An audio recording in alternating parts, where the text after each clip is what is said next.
नमस्कार बच्चों, सबकी पसंदीदा हिंदी पाठशाला में आपका स्वागत है।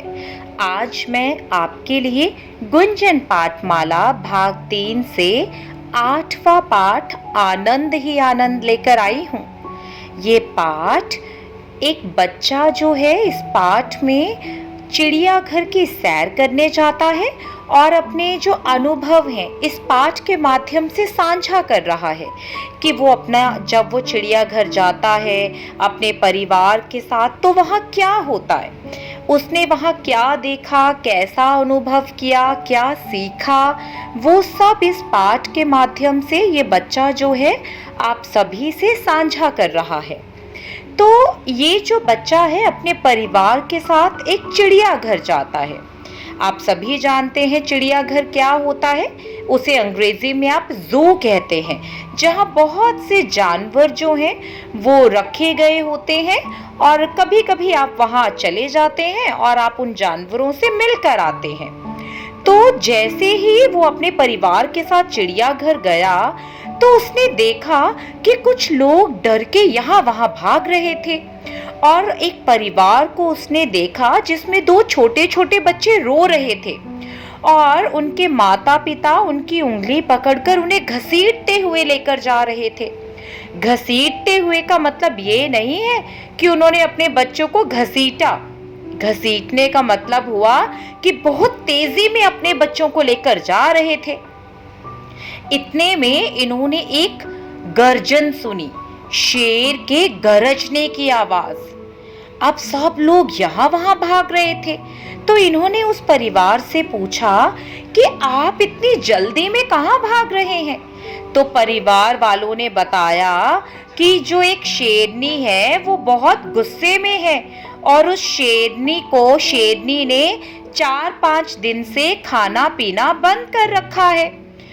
अब हुआ क्या कि जो भी उसके पिंजरे में उसे खाना देने जा रहा है वो खूंखार हो रही है, वो आक्रमण कर रही है, अपना गुस्सा जाहिर कर रही है और सब उसी शेरनी से डर के मारे जल्दी जल्दी अपने घर वापस भाग रहे हैं। अब हुआ क्या, इतना सुनते ही वो परिवार भी वापस घर आ गया। कुछ दिनों बाद दादाजी समाचार पत्र पढ़ रहे थे और अचानक दादाजी ने बच्चों को आवाज लगाई, बच्चों जल्दी आओ, जल्दी देखो समाचार पत्र में क्या छपा है। इतना सुनते ही बच्चे भागते भागते दादाजी के पास आए और दादाजी ने उन्हें बताया कि देखो उस दिन जो शेरनी बहुत गुस्से में थी, खूंखार हो रही थी, उसी शेरनी का चित्र आज समाचार पत्र में छपा है। अब बच्चे तो आश्चर्यचकित रह गए कि उस शेरनी का चित्र अखबार में क्यों आया है। जब बच्चों ने दादाजी से कहा कि दादाजी हमें चित्र दिखाओ, दादाजी ने चित्र बच्चों को दिखाया तो बच्चे चित्र देखकर हैरान रह गए क्योंकि चित्र में वह जो शेरनी थी ना, वह बिल्कुल भी खूंखार नहीं लग रही थी। उस दिन तो वह शेरनी को देखे बिना ही वापस आ गए थे क्योंकि वो डर गए थे, लेकिन समाचार पत्र में जो चित्र छपा था उसमें शेरनी जरा भी गुस्से में नहीं लग रही थी। शेरनी बहुत शांत लग रही थी और पता है शेरनी क्या कर रही थी? उस चित्र में शेरनी एक छोटे से पिल्ले के साथ खेल रही थी। अब आप सोच रहे होंगे पिल्ला क्या होता है? पिल्ला होता है कुत्ते का बच्चा। कुत्ता जब छोटा होता है ना तो हम उसे पिल्ला कहते हैं, लेकिन जब वही कुत्ता बड़ा हो जाता है, वो पिल्ला बड़ा हो जाता है तो हम उसे कुत्ता कहने लगते हैं। जब तक वह बच्चा होता है उसे पिल्ला कहा जाता है। तो दादाजी ने समाचार पत्र पे उन्हें शेरनी का चित्र दिखाया और बताया कि देखो उस दिन यही शेरनी अपनी गर्जना से सबको भयभीत कर रही थी और आज ये कितनी बच्चे के साथ खेल रही है। कुत्ते के बच्चे के साथ बड़ा खेल रही है। देख रहे थे।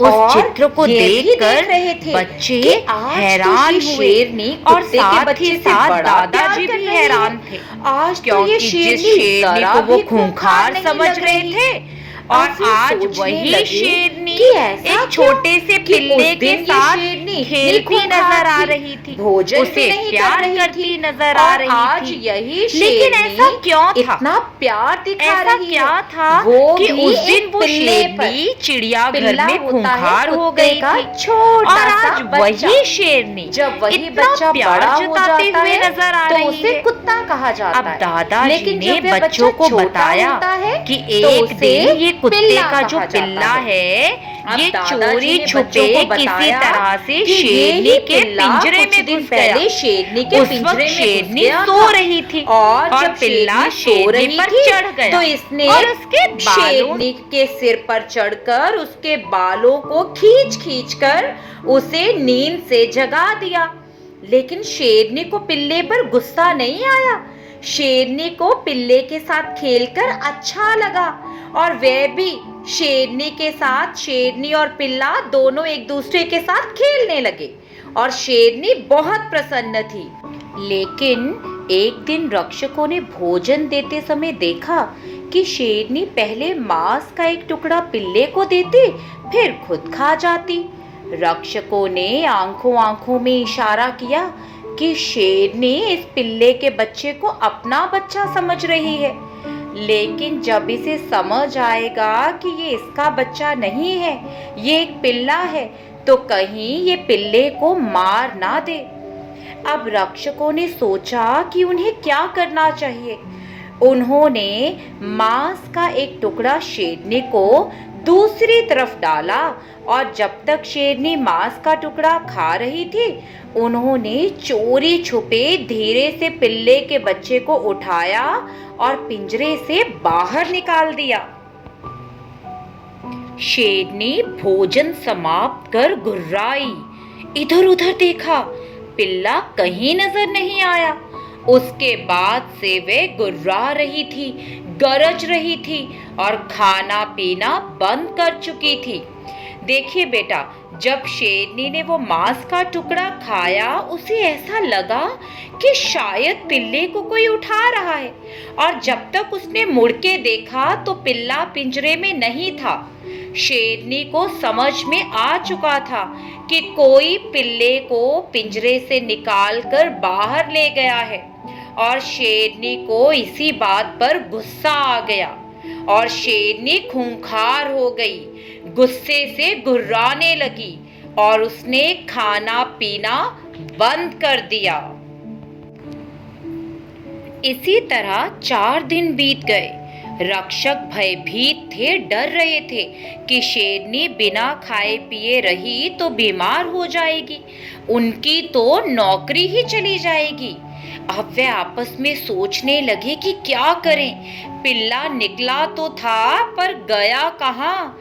अब रक्षकों के दिमाग में क्या आया, वे समझ गए कि उन्होंने शेरनी से पिल्ले को अलग किया है, इसीलिए शेरनी इतने गुस्से में है।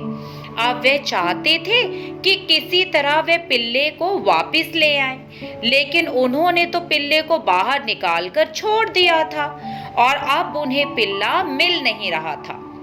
अब क्या हुआ, पूरे चिड़ियाघर में शोर मच गया।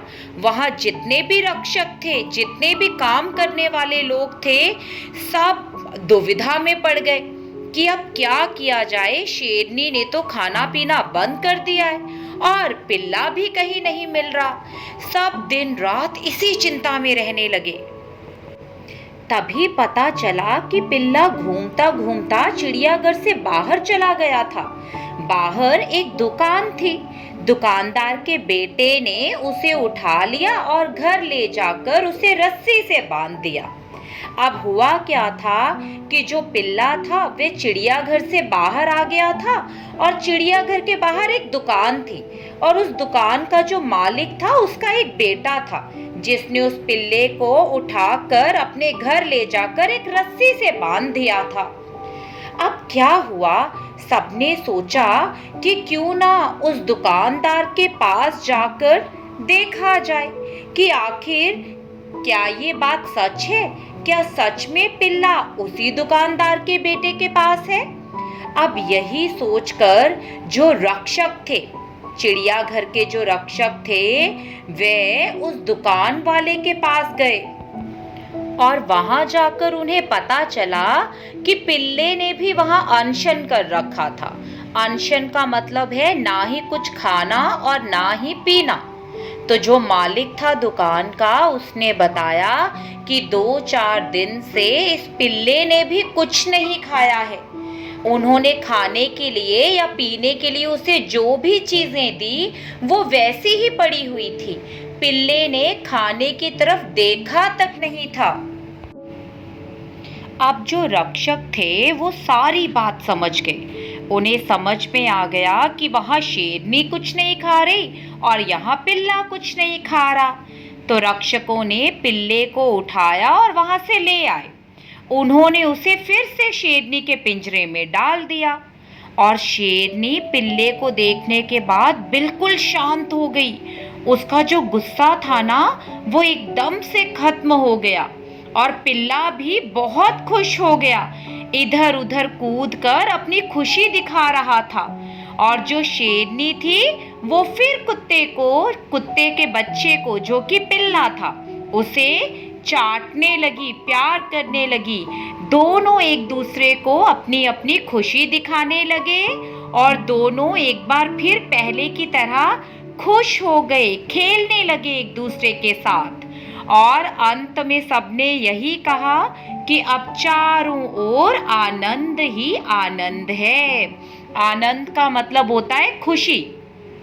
अब हुआ क्या था इस कहानी में कि जब शेरनी और पिल्ले को अलग किया गया, सबको यही लग रहा था कि वो दोनों एक दूसरे को नुकसान पहुंचा सकते हैं। सबको यही लग रहा था कि शेरनी पिल्ले को खा सकती है, क्योंकि शेरनी बड़ा जानवर थी और पिल्ला छोटा सा एक बच्चा था। तो सबको लगा कि शायद शेरनी पिल्ले को खा जाएगी, लेकिन ऐसा नहीं था। शेरनी और पिल्ले में बहुत प्यार था और जब उनको अलग किया तो वो दोनों बहुत उदास हो गए थे और उनकी सारी जो खुशी थी वो खत्म हो गई थी। और जब ये बात सबको समझ में आई तो उन्होंने कुत्ते को, पिल्ले को और शेरनी को फिर से एक दूसरे के पास ला दिया और एक दूसरे को फिर से देखकर दोनों बहुत खुश हुए और उन्होंने खाना पीना भी शुरू कर दिया और चारों तरफ आनंद ही आनंद फैल गया।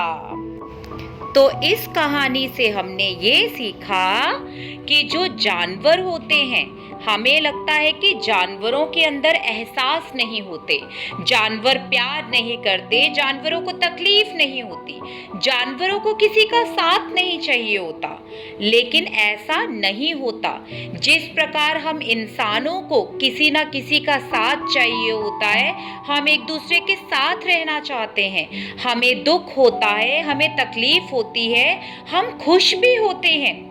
उसी प्रकार बेटा जो जानवर होते हैं, चाहे बड़ा जानवर हो या छोटा जानवर हो, उसे भी साथ की जरूरत होती है, दोस्त की जरूरत होती है। और जानवर भी प्यार करना जानते हैं, जानवर भी उदास होते हैं, जानवरों को भी साथ रहना पसंद है।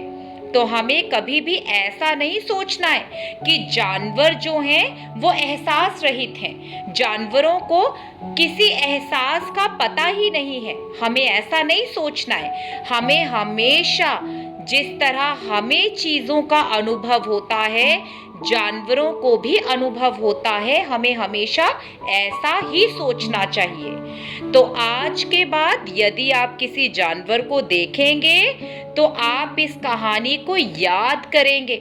आपको ये बात समझनी होगी कि हमें जानवरों को एकांत नहीं देना है, हमें जानवरों को प्यार देना है, साथ देना है। और हमें ये नहीं सोचना है कि इनका कोई परिवार नहीं है। जानवरों का भी परिवार होता है बेटा। हमारे आसपास जो जानवर होते हैं उनका भी परिवार होता है। हमारी जिम्मेदारी बनती है, हमारा कर्तव्य है कि हम अपने आसपास के जीवों की, जानवरों की, प्रकृति की रक्षा करें। हमें उनका रक्षक बनना है, क्योंकि अगर हमारे आसपास के जानवर दुखी होंगे तो हमें आनंद कभी नहीं मिल सकता। आनंद तब होता है जब हमारे आसपास सभी आनंदमय हो, सभी आनंदित हो, सभी खुशी में हो। तो हमें जानवरों का रक्षक बनना है। तो मुझे उम्मीद है कि आपको ये कहानी ज़रूर पसंद आई होगी, और अगर आपको ये कहानी पसंद आई है तो आप इस कहानी को अपने मित्रों को भी सुनाएंगे। धन्यवाद बेटा। धन्यवाद बच्चों, अपना ध्यान रखिए।